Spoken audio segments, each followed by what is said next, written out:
BRS అధినేత కేసీఆర్ ను AP CM Jagan పరామర్శించారు. తాడేపల్లి నుంచి హైదరాబాద్ కు వచ్చిన సీఎం జగన్ బంజారాహిల్స్ నందీనగర్ లోని కేసీఆర్ నివాసానికి వెళ్లారు.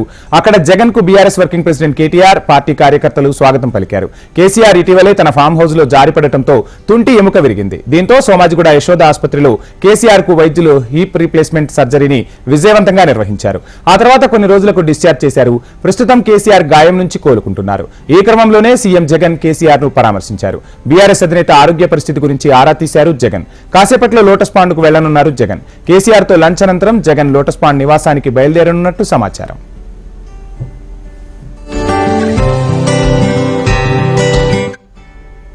జగన్ కేసీఆర్ భేటీకి సంబంధించి మరిన్ని డీటెయిల్స్ మా ప్రతినిధి ఏవై స్వామి లైవ్ లో అందిస్తారు. స్వామి,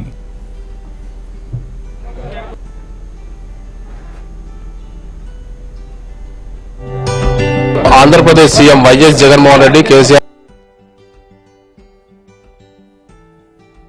ఇక్కడ నుంచి బయలుదేరి వెళ్లబోతున్నారు. ఆయన షెడ్యూల్ ప్రకారం నేరుగా ఎయిర్పోర్ట్ కు వెళ్లి తాడేపల్లి వెళ్తారని చెప్పి అనుకున్నప్పటికీ కూడా మరి లోటస్ పాండ్ తన నివాసానికి వెళ్లబోతున్నట్టుగా తెలుస్తుంది. అక్కడికి చాలా కాలం నుంచి అక్కడికి రాలేదు. ఒకవైపు జరుగుతున్నటువంటి పొలిటికల్ ఈక్వేషన్స్ లో అక్కడ తన తల్లితో మాట్లాడే అవకాశం ఉన్నట్టుగా తెలుస్తుంది. కేసీఆర్ డిసెంబర్ 7వ తేదీన ఎర్రవల్లి ఫామ్ హౌస్ లో జారిపడ్డ అనంతరం ఆయనకు సంబంధించిన రీప్లేస్మెంట్ సర్జరీ సోమాజిగూడ యశోద ఆసుపత్రిలో జరిగింది. ఆ తర్వాత పలువురు ప్రముఖులు ఆయనను పరామర్శించారు. తెలంగాణ సీఎం రేవంత్ రెడ్డితో పాటు చంద్రబాబు నాయుడు, ప్రముఖులు చిరంజీవి, అదేవిధంగా నాగార్జున ప్రముఖులంతా కూడా పరామర్శించారు. కేసీఆర్ తోటి వైఎస్ జగన్మోహన్ రెడ్డి సమావేశం ముగిసినట్టుగా తెలుస్తుంది. మరి కాసేపట్లో ఆయన ఇక్కడి నుంచి బయలుదేరి వెళ్లబోతున్నారు.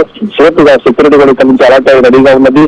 ఆయన కేసీఆర్ ఇప్పటికే మంచానికే పరిమితమైన రెస్ట్ తీసుకుంటున్నారు. దాదాపుగా 8 వారాల పాటు పూర్తిగా రెస్ట్ తీసుకోవాలని చెప్పేసి డాక్టర్ల సూచన మేరకు ఆయన ట్రీట్మెంట్ అనంతరం ఆయన సంబంధించినటువంటి వైద్య సేవలు కొనసాగుతూ ఉన్నాయి. హైదరాబాద్ లోనే ఆయన అందుబాటులో ఉండడంతో ఆయన నివాసానికి వచ్చిన రోజు వైద్యులంతా కూడా ఆయనకు పూర్తిగా చికిత్స చేసి వెళ్తున్నారు. ఆయన చూసాం మనం కొద్దిసేపటి క్రితం వైఎస్ జగన్మోహన్ రెడ్డి బెడ్ కే పరిమితమైనటువంటి కేసీఆర్ ను ఆయన పక్కన కూర్చొని ఆయన పరామర్శించారు. ఆయన రీప్లేస్మెంట్ సంబంధించి ఇప్పటికే ఆయనకు 2 హిప్ రీప్లేస్మెంట్ అయినాయి. గత 13 సంవత్సరాల క్రితం కూడా గత ఢిల్లీలో జారిపోవడంతో గత 20 సందర్భంగా ఢిల్లీలో కూడా రీప్లేస్మెంట్ అయింది. ఇప్పుడు రెండోసారి కూడా ఆయనకు రీప్లేస్మెంట్ కావడంతో కూడా కొంత ఇబ్బంది పడుతున్నారు.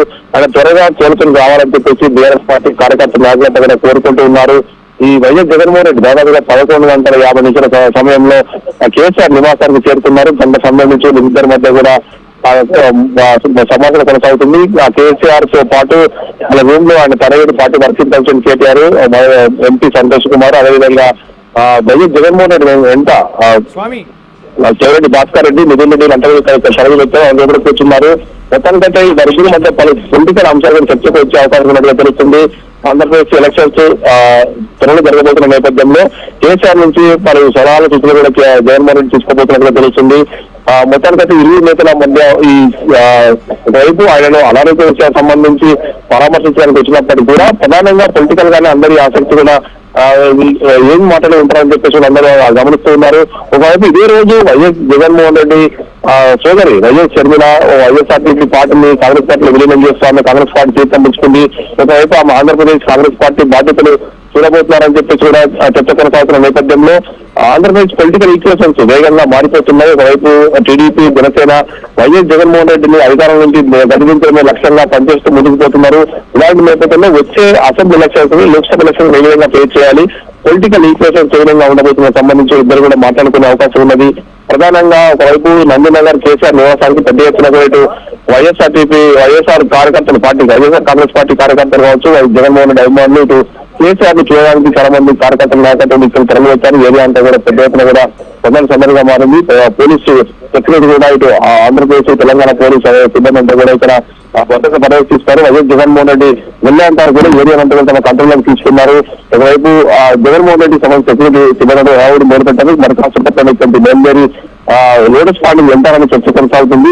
లోటస్ పాండ్ వెళ్తారా లేక నేరుగా ఆయన ఎయిర్పోర్ట్ కి వెళ్ళి తాడేపల్లికి వెళ్ళిపోతారన్నది కూడా కొంత క్వశ్చన్ మార్క్ గా ఉంది. మొత్తానికైతే ఆంధ్రప్రదేశ్ లో ఒకవైపు వచ్చే అసెంబ్లీ ఎలక్షన్స్ ని ఫేస్ చేయడం, మరోవైపు లోక్సభ ఎలక్షన్స్ లో మెరుగైన స్థానాలు తగ్గించుకోవడమే లక్ష్యంగా వైఎస్ జగన్మోహన్ రెడ్డి ప్రయత్నం చేస్తున్నారు. ఇటు తెలంగాణలో అధికారం కోల్పోయిన తర్వాత బీఆర్ఎస్ పార్టీ కూడా అంతే స్థాయిలో జగన్లో ఉన్నటువంటి కార్యకర్తల నైరాశ్యాన్ని తగ్గించడం కోసం పార్టీ కార్యక్రమాన్ని మరింత చురుకుగా నిర్వహించడం కోసం ప్రయత్నం చేస్తుంది.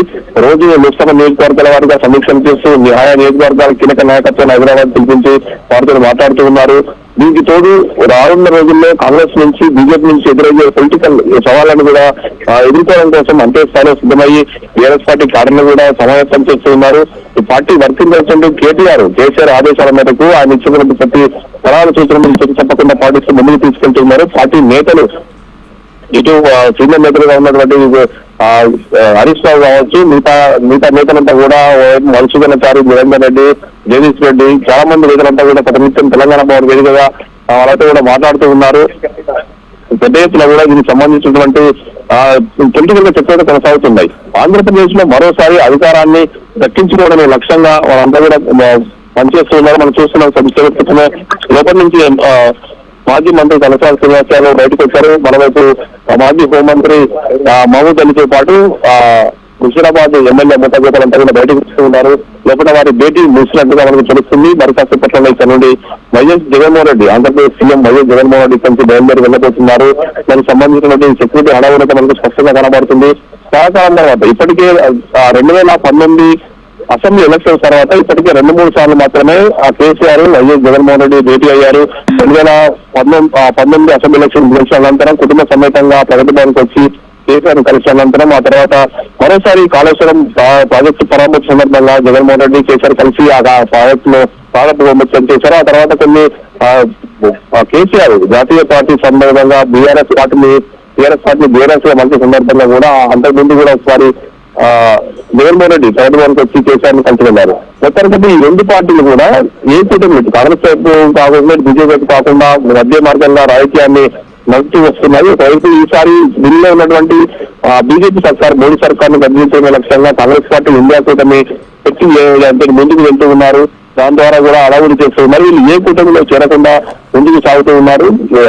రెండు వైపులా కూడా తెలంగాణలో ఇటు బీఆర్ఎస్ పార్టీ, ఆంధ్రప్రదేశ్ లో వైసీపీ రెండు కూడా పొలిటికల్ గా తమ ప్రాబల్యాన్ని చాటుకోవడం కోసం ప్రయత్నం చేస్తున్నాయి. రానున్న రోజుల్లో ఒకవేళ కనుక ఆ తెలంగాణలో బీఆర్ఎస్ పార్టీ ఈసారి హ్యాట్రిక్ రెండోసారి గవర్నమెంట్ ని కనుక ఏర్పాటు చేసి ఉంటే జాతీయ స్థాయి రాజకీయాల్లో రెండు పార్టీలు మరింతగా కలిసి వెళ్లి అవకాశం ఉండేదని తెలుస్తుంది. ఆంధ్రప్రదేశ్ లో కూడా బీఆర్ఎస్ పార్టీ ఒక ప్రత్యేక శాఖను పెట్టి అక్కడ కోట చంద్రశేఖర్ అధ్యక్షుడిగా నియమించారు. అక్కడ పార్టీ కార్యక్రమాలు కొనసాగాలని కోసం ప్రయత్నం చేస్తారు. కానీ పార్టీ అసెంబ్లీ ఎన్నికల ఓటమి తర్వాత వ్యూహాలు మార్చుకొని తెలంగాణలో తమ పట్టులు తీసుకోవడం కోసం ప్రయత్నం చేస్తున్నారు. ఇది మహారాష్ట్ర కావచ్చు, ఆంధ్రప్రదేశ్ కావచ్చు, ఒరిస్సాలో పార్టీని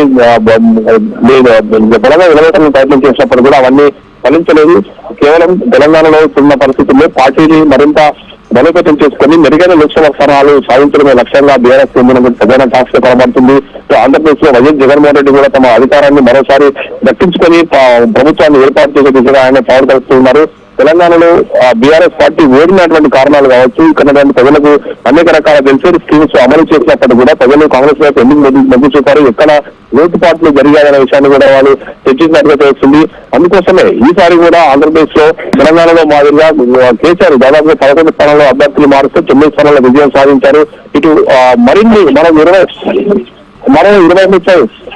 స్థానాలు మార్చడానికి కేసీఆర్ కు తెలంగాణ అధికారం దూరం అయ్యి ఉండేది కాదని చెప్పేది కొనసాగుతూ మనం చూస్తున్నాము. కేసీఆర్ నివాసం నుంచి